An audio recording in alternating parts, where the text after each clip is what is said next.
আরজি করে চিকিৎসক ধর্ষণ খুনে দোষী কলকাতা পুলিশের সিভিক ভলেন্টিয়ার সঞ্জয় রায়কে আমৃত্যু কারাদণ্ডের সাজায় খুশি নন মুখ্যমন্ত্রী। সরাসরি জানিয়েছেন ফাঁসি হলে মনকে সান্ত্বনা দিতে পারতেন। সাজা ঘোষণার আগে মুখ্যমন্ত্রী মনে করিয়েছেন ফাঁসির দাবিতে রাস্তায় নেমেছিলেন, কিন্তু বেলার দিকে রায় শুনে মুখ্যমন্ত্রী মমতা বন্দ্যোপাধ্যায় জানিয়েছেন তিনি এখনো ফাঁসির দাবিতেই অনড়। যাবজ্জীবন না হয়ে ফাঁসির সাজা হলে মনকে সান্ত্বনা দিতে পারতেন বলে আক্ষেপ করেছেন। একই সঙ্গে সিবিআইয়ের ভূমিকা নিয়ে পরোক্ষভাবে প্রশ্ন তুলেছেন মমতা বন্দ্যোপাধ্যায়। তার মতে এটা খুবই গুরুত্বপূর্ণ ঘটনা। নিজের মত জানাতে গিয়ে মুখ্যমন্ত্রী টেনে এনেছেন জয়নগর, ফারাক্কা এবং গুড়াপের ধর্ষণ খুনের ঘটনার সাজার প্রসঙ্গ।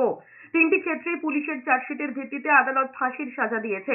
আরজিকর মামলা খুবই গম্ভীর বিষয়, তারপরও রাজ্যের হাত থেকে মামলাটা ইচ্ছে করে কেড়ে নেওয়া হয়েছে। কিভাবে লড়াই করেছে, কি যুক্তি দিয়েছে, সবটাই সিবিআই করেছে। আমরা প্রথম দিন থেকেই ফাঁসির দাবি করে এসেছিলাম এবং আজকেও আমরা সেই দাবিতে অটুট আছি। বাট আমার কথা আমি বলতে পারি বা আমার দলের বক্তব্য যেটা হচ্ছে, আমরা তিনটে কেসে 54 দিন থেকে 60 দিনের মধ্যে আমরা ফাঁসি অর্ডার করিয়ে দিয়েছি।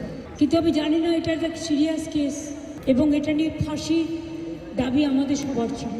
সেক্ষেত্রে বিচারের রায় নিয়ে আমি আমার কথা বলতে পারি। আমরা এটাই বলেছিলাম, আমাদের হাতে কেসটা থাকলে আমরা কিন্তু অনেক দিন আগেই ফাঁসির অর্ডার দিয়ে দিতে পারতাম, ফাঁসির অর্ডার করে দিতে পারতাম।